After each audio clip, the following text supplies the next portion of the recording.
I believe that a nation held down by foreign bayonets is in a perpetual state of war. Since open battle is rendered impossible to a disarmed race, I attacked by surprise. Since guns were denied to me, I drew forth my pistol and fired. Poor in wealth and intellect, a son like myself has nothing else to offer to the mother but his own blood. And so I have sacrificed the same on her altar. The only lesson required in India at present is to learn how to die, and the only way to teach it is by dying ourselves. My only prayer to God is that I may be reborn of the same mother, and I may redie in the same sacred cause till the cause is successful.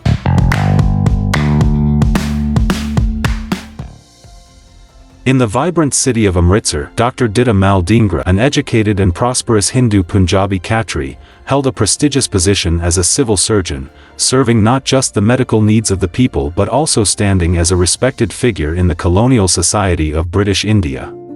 He witnessed the birth of one of his remarkable sons, raised in an environment of privilege and expectations.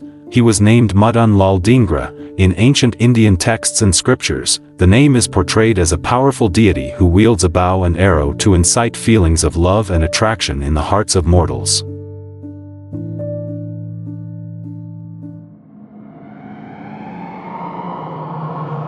The exploitation of India evolved into a systematic and relentless process of economic drainage. Initially welcomed as merchants, the British East India Company introduced foreign goods, leading to the collapse of indigenous industries. Gradually, the exploitation widened through investment income, where dividends and profits flowed directly to Britain, while India bore the brunt of its administration costs through home charges. These included the extravagant salaries of British officials, pensions, benefits, and furloughs for officers stationed in India and abroad. Adding to this burden was the payment of interest on sterling debts and the financing of wars and expeditions conducted by the British government, all siphoned from Indian revenues. This system drained India's wealth silently, forcing its farmers, artisans, and laborers into poverty while filling Britain's coffers. What appeared as governance on the surface was, in reality, an exploitative mechanism that turned India into a funding machine for the empire's ambitions, leaving behind poverty, unrest. During this time period, a catastrophic event that affected approximately 476,000 square miles.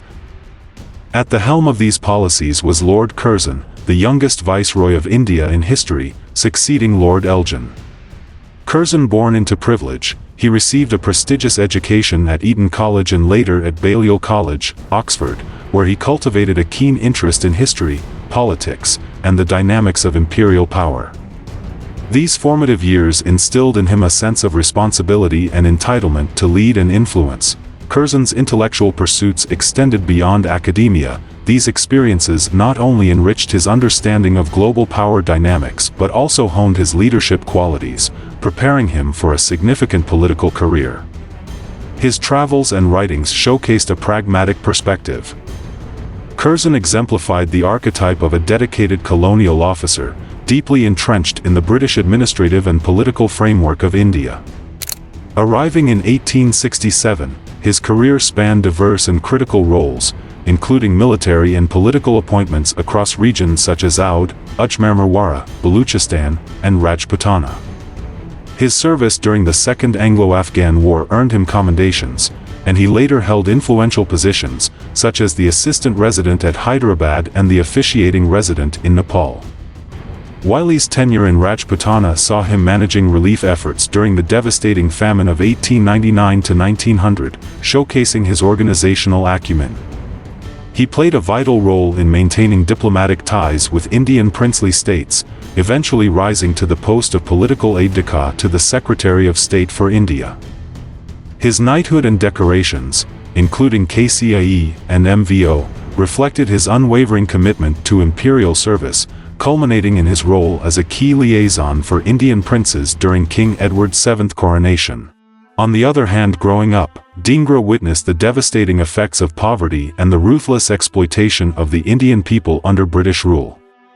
He felt deeply for the farmers, many of whom, despite owning land, were paid unfairly and struggled to make ends meet. Dhingra, deeply troubled caused by colonial exploitation, sought solutions through knowledge and self-awareness. His quest led him to delve into literature advocating for Swadeshi, a movement rooted in self-reliance and the boycott of foreign goods. By studying Swadeshi principles, Dhingra developed a profound understanding of economic independence as a means to alleviate India's suffering. His defiance was sparked by a deeply symbolic act: the introduction of British-manufactured blazers as a college uniform requirement. Viewing it as an extension of colonial economic exploitation and cultural imposition, he saw this mandate as more than a dress code. It was a blatant disregard for India's self-reliance and dignity. Driven by his growing nationalist convictions and his concern for the plight of impoverished Indian farmers displaced by British policies, Dhingra organized and led a student protest. The act of courage, rooted in his belief in India's sovereignty, resulted in significant personal sacrifice. He was expelled from the college. His father, a very good friend with Curzon, using his political image of a high-ranking government official with disdain for political agitation, urged him to apologize to the college authorities and abandon his activist pursuits to avoid expulsion. However, Dhingra refused to compromise his principles.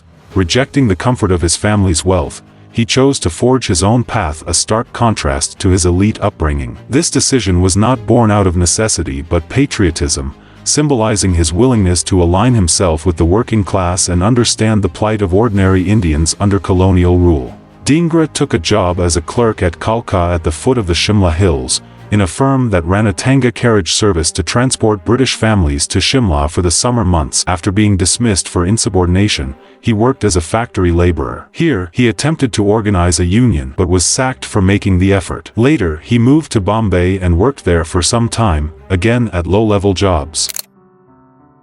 The rice bowl of British India economy encompassing one of the most culturally, intellectually, and economically vibrant regions of British India. It was a melting pot of diverse communities, rich traditions, and progressive ideas. Bengal contributed approximately £3 million annually to British coffers through land revenue alone. During 1770, the extraction of wealth and resources, combined with poor agricultural policies, led to several famines in Bengal. The most devastating was the Great Bengal Famine of 1770, which killed an estimated 10 million people, one-third of Bengal's population at the time. One of the wealthiest and most resource-rich provinces of British India, lies in fear of famine and economic exploitation under British rule, suffered immensely due to exploitative land revenue policies and British trade monopolization. This gave rise to nationalist movement and is believed to be the epicenter of Indian nationalist movement during 1900s. On October 16, 1905, the British government officially announced the partition, which split Bengal into two provinces: West Bengal, a predominantly Hindu region, which would remain as the heart of Bengali culture and nationalism; East Bengal and Assam, a predominantly Muslim region. This was made into a separate province to create a strong Muslim majority area, an attempt to weaken the growing nationalist movement. By creating a divide along religious lines, the British sought to prevent the formation of a united political front. While the British believed that the partition would weaken the nationalist movement, it had the opposite effect. The division created immense dissatisfaction, and it helped further unite both Hindus and Muslims against British rule. The partition led to widespread protests and opposition from both Hindus and Muslims in Bengal. The division was seen as a direct attack on Bengali unity and culture. After just 1 year, Curzon's played his master plan established the All India Muslim League 1906. The creation of East Bengal as a Muslim-majority province was seen as a move to gain Muslim loyalty. The League, which had initially been established to represent Muslim interests in British India, began to grow in influence. On the other hand, Dhingra, his family was seriously worried about him, and his elder brother compelled him to go to Britain to continue his higher education. Dhingra finally agreed, and in 1906 he departed for Britain to enroll at University College. But Dhingra had decided something else for himself, thus became associated with India House and the Indian nationalist movement. He was inspired by the revolutionary ideas propagated there and became a staunch advocate for independence through revolutionary methods. India House provided Dhingra with the ideological framework and mentorship needed to channel his frustration against British rule. Later, Dhingra became distant from India House for auspicious reasons. He joined and get a membership in a secretive society, the Abhinav Bharat Mandal founded by Savarkar, who were well known to frequent a shooting range on Tottenham Court Road.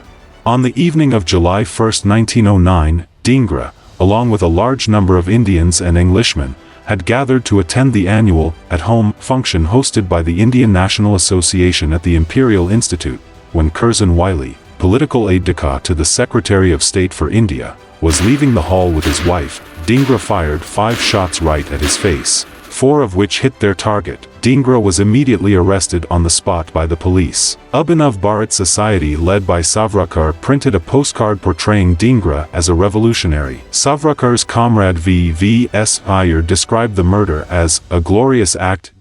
Dhingra was presented for trial at the Old Bailey Court on July 23. He stated in his defense that he represented himself during his trial. Dhingra immediately surrendered himself and denied the right of a legal prosecutor and represented himself, and stated in his defense, "I do not want to say anything in defense of myself but simply to prove the justice of my deed. As for myself, no English law court has got any authority to arrest and detain me in prison, or pass sentence of death on me. That is the reason I did not have any counsel to defend me. And I maintain that if it is patriotic in an Englishman to fight against the Germans if they were to occupy this country, it is much more justifiable and patriotic in my case to fight against the English. I hold the English people responsible for the murder of 80 millions of Indian people in the last 50 years, and they are also responsible for taking away £100 million every year from India to this country. I also hold them responsible for the hanging and deportation of my patriotic countrymen, who did just the same as the English people here are advising their countrymen to do.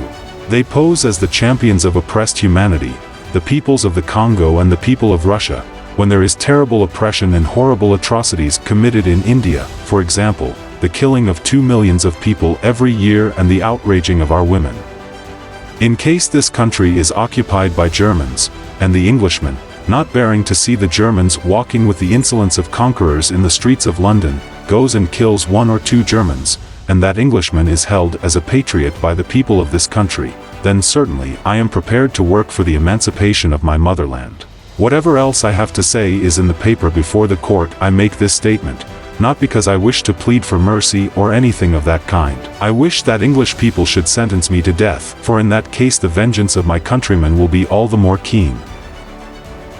I put forward this statement to show the justice of my cause to the outside world, and especially to our sympathizers in America and Germany. All the revolutionary episodes which might have led to this act were ignored. Hence, it was considered as the shortest trial in the history of British judiciary. He was sentenced to hang till death at the Pentonville prison on August 17, 1909. Dhingra's actions also inspired many revolutionaries around the world who were fighting against the colonial rule. Later, July 24, 1909, The Times of London wrote an editorial titled, "Conviction of Dhingra." The editorial said, "The nonchalance displayed by the assassin was of a character which is happily unusual in such trials in this country. He asked no questions. He maintained a defiance of studied indifference. He walked smiling from the dock." Although the response to the assassination in Britain was one of outrage, admiration for Dhingra's act was privately expressed by David Lloyd George and Winston Churchill, who is reported to have called Dhingra's statement the finest ever made in the name of patriotism. Madan Lal Dhingra's last words, just before he died at the gallows: I believe that a nation held down by foreign bayonets is in a perpetual state of war. Since open battle is rendered impossible to a disarmed race, I attacked by surprise. Since guns were denied to me, I drew forth my pistol and fired. Poor in wealth and intellect, a son like myself has nothing else to offer to the mother but his own blood. And so I have sacrificed the same on her altar. The only lesson required in India at present is to learn how to die, and the only way to teach it is by dying ourselves. My only prayer to God is that I may be reborn of the same mother, and I may redie in the same sacred cause till the cause is successful.